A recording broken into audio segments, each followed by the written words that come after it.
Hello everybody, welcome to another episode of Roaring Reddit. Today, we're going to be looking at myths about people's countries that are totally false, but people still believe it anyway. And actually, some of these are going to be real things in countries, but that doesn't matter. You know, people on Reddit like to talk about what they're going to talk about, and it's not always going to be relevant, and that's okay. First off, by Zippo Boy, I'm from Romania. Many people believe we have vampires, but in my 700 years of living here, I haven't seen one.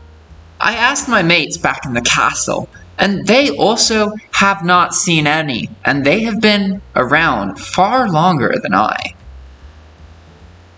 Can confirm, I spent a month in Romania in 1994, Transylvania, in fact, and not one vampire spotted. Lots of stamina, not enough gogosi, too many Beverly Hills 90-20-10 stickers, and 0 vampires. Alas. Yeah, people tend to think that Ireland has leprechauns. I've lost count of the amount of pots of gold I've had to give away because some fucking tourist found my house at the base of the rainbow. I trained a guy from Romania who bought into our jokes, our vampire jokes. Wow. I trained a guy from Romanian who bought into our jokes vampires. He jokingly said when we went into a restaurant with an old gramophone ornament by saying, "I haven't seen a gramophone like that for 180 years. It was completely out of the blue, and it was very funny. The grammar of that comment was intense. Ooh, do you know where this saying comes from? The Welsh used to sneak over into England and steal sheep, which was punishable by death. So if they were caught, they could pretend to fuck the sheep, which was not illegal or less illegal. I don't remember, but yeah, that sounds racist. If I recall correctly, the myth was started because the crime for sheep rustling was death, and the crime for buggery was much less, not death. So Welsh sheep stealers that were caught stealing a sheep would just say that they were taking the sheep out to fuck it, not to steal it, so that they could not die. Morrison's Lament adds, Iceland was not named as part of some conspiracy to keep folks away from a good thing. The name Iceland comes from the fact that early settlers arrived during summer, and then suffered horrible losses of livestock and people once winter hit, and icebergs were seen filling the shores. It was more of a warning than anything else that this place sucked in the winter. Greenland, on the other hand, was probably named such to make it sound more hospitable. Parts of Greenland were actually fairly green when it was named in 1000 AD, at least in the southwestern corner where Eric the Red landed, thanks to the Gulf Stream taking a slightly different route back then. I had a friend from Estonia that got pulled over for an illegal U-turn in the United States. The cop actually got a little angry with him when he showed him an Estonian driver's license, and the cop said, Estonia is not an actual country. Thankfully, the cop didn't go bonkers, and he did then find out that Estonia was a real country, and he felt so embarrassed that he didn't even give a ticket. People generally assume that when you're from Belgium, you are French-speaking. While a big part of the country is Francophone, the majority of the population is Flemish, Dutch-speaking. I blame this on mostly 3 factors. People mainly visiting Brussels, which is bilingual, but has a majority Francophone speaking. And Americans mostly being stationed in the French-speaking part in World War II. There are no people in Belgium besides Hercule Point. The population fled during World War I. It's just one big empty land with Hercules Poirot House in the middle. I had 2 good friends who were Belgians. One spoke Flemish and the other French. Neither spoke the other language. Their common language they spoke to each other was English. I always thought that was pretty funny. I'm an idiot, but apparently even dumber than I had originally thought. I'm terrible with placing countries on the map. I thought Belgium was a city in Germany. I'm 30 years old. Hey, power to you for admitting that, because I bet every person who's being judgmental of you right now, they don't know where Messiah is in Nicaragua. They have no idea. So, yeah, fuck you guys too. You don't know shit about every single country in the whole world, so don't judge people for not knowing one that you perceive as relevant. I'm also overweight and I carry a gun. America. Although politically, I guess I mean just left of center. I enjoy my guns, but I cringe every time I go to the range and see all the sad-looking Trump flags. I wonder why the Trump flags look sad. Maybe they're neglected?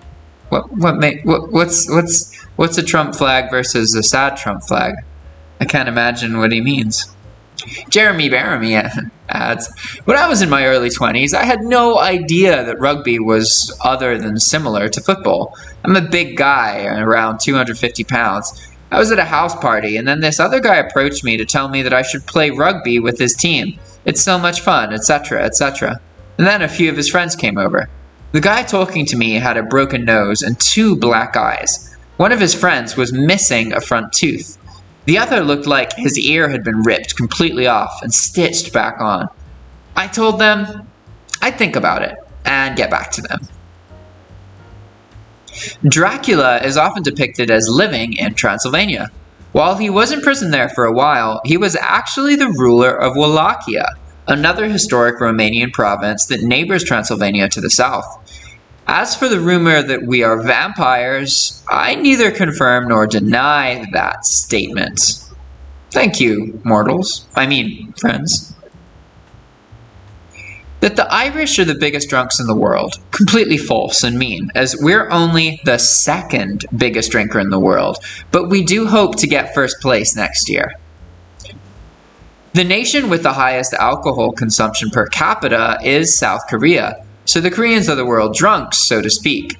But this is only partially correct, as Koreans drink more shots of liquor than anyone else.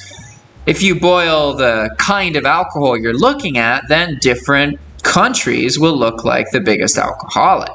In terms of pure ethanol from all sources consumed per capita, Moldova appears to win, with 15.2 liters per capita per year. Purple Snack Bar says, and that's just beer. In terms of overall alcohol consumption, Ireland is usually close to the top. Second, last time I checked, like what the original commenter said, we have a culture of binge drinking. Whereas other countries who drink a lot of beer or wine or whatever tend to drink more responsibly. People go out here with the goal of drinking all night and getting very drunk. And pretty much all social occasions revolve not just around drink, but drinking to excess. It's great in that it provides a very fun and spontaneous culture, but it also has a dark side, of course. I would also argue that there's some bias here from not understanding kind of the third world, so to speak. Like more people live in like third world conditions than first world conditions, and alcohol is a very widely available source of entertainment in most like impoverished situations. It's one of the most common sources of entertainment that people actually who are impoverished will engage in. And I'm not saying that all people in hardship drink, but you don't see a country with hardship, like great hardship and starving, without alcohol use as well. Alcohol use is everywhere. So even when you think people wouldn't drink because they can't even eat, people still actually find ways to drink. And we're here talking about regulated society. But alcohol use is very, very common in a lot of rural societies because it's quite easy to make a liquor. Not a strong liquor. Like, we're not talking about like 40, 50 proof or whatever. But it is totally possible to make something it's liquor. It's stronger than wine. It's not like super strong, And there's a lot of drinks, and basically like every country has its rural traditional liquor-like drink. And if it's a tropical country, there's so many sources of sugar. Like you can talk about sugar cane, bananas. That alone, that's enough to make like 30 or 40 different kinds of liquor. Like you can make liquor from sweet stuff really, really simply. So you really just need to be able to make fire and have sweet stuff, and then you can make liquor. So I wouldn't say it's accurate that these are the most drunk places in the world, considering how many people in our world live in communities in these kinds of more impoverished areas, where you're more likely to drink alcohol that's coming from somewhere near, like it's locally brewed, so to speak. But then there's also parts of the world where drinking alcohol or brewing it can get you killed because it's very, very illegal and unethical. So you gotta have a lot of money to be able to get away with it. Moving on. I'm pretty sure Czech drinks, Czechoslovakia, I think is what he's saying. Czechnia, maybe? I think he misspelled it. Czechia drinks a lot of beer too. In fact, I remember seeing a video of the Czech president drunk off of his ass. So maybe not, but another significant beer drinking country. Yeah, Czechnia's beer consumption per capita is #1 and way above Germany's level. In fact, it's so high that it has its own separate color here on this wiki map, the only country with the darkest shade of blue. I don't know if I should say I'm proud or ashamed. Germany has like 4 names used across all of Europe. Germany, Alsace, Tyskland, and Deutschland, and their variants. Hey, I can vouch, I live in Latin America, and here it's called Deutschland. You have to remember, as a country, it's still pretty young. The Hohenrohle Empire, which occupied much of the same territory, only dissolved in 1812, and after that, the area went through many territorial changes, separation, and absorptions, the most recent of which was only 30 years ago. I think the short answer is basically the language predates the formation of the country by a few centuries, so they're just not totally related. Sort of. The language of the Low Countries was considered a variant of the larger group of German languages and dialects, which also includes, among others, the ancestors of modern German. So Dutch, Duits, Dies, Duits, etc., was just the name for all the dialects of both the Netherlands and Germany at the same time. Since the English had much more contact with the Low Countries than with Germany through intensive trade connections, the term Dutch eventually became used only for the Low Countries, while the other major Dutch language ended up being called German. I remember in high school, I showed my friends pictures of myself visiting my cousins in Guadalajara. Guadalajara. One of them literally asked me, "Wait, there's actual roads in Mexico?" I thought he was joking, but he was 100% serious. He got out of his bubble and explored the world more now as an adult, but I like to poke him with that shit every now and then and remind him of what a dumbass he was. That's hilarious. So people really think that Mexicans are lazy? I've always thought the opposite. They take the most physically demanding jobs where I live. Scaffold builders and farm workers in my area, and they work crazy fast. My dad is Irish. I moved to Liverpool when he was 3 with my nan and granddad, but there are still millions of us in Ireland. The first time I took my kids over there, my cousin, who is quite small, just happened to have a green dress on. My oldest, who was about 4 at the time, was so excited, ran up to her, and started doing this weird shaking hug thing. I was shocked and asked him what he was doing, and he said he was shaking the gold out of her.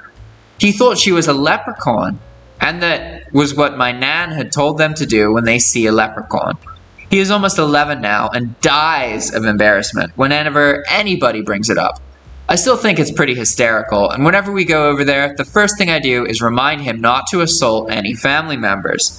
My cousin keeps pound coins in her pockets now whenever she is over here, or we go over there to give to them both. I wish coins were more valuable. I remember as a kid being excited about a nice heavy coin because it could buy you what you wanted. And as a child, you know, a chocolate from a vending machine is all you fucking need. That's that's enough for your hour. You're like, oh hell yeah, I'm gonna get excited about getting a coin because a coin means I can make a decision. I could put it in that vending machine. I could get a little piece of chocolate. I could get some bubble gum. You know, I mean, I miss that. I wish that there was a coin now that was worth, I don't know, 10 or 20 bucks, and I could just have a bunch of them instead of $20 bills and use them. I could be like, yeah, I got this nice heavy coin here. It feels weight, it's got some weight to it. I could drop it, you can't tear it, not going to be able to bend it. It's a nice, a solid coin that I can trade for a meal, you know, like the alternative is bitcoins, but they're way too valuable and they don't have a nice solid feel to them. It's sad. We went too far in the one way. Our coins are too invaluable or too highly valuable without physical being. Sad.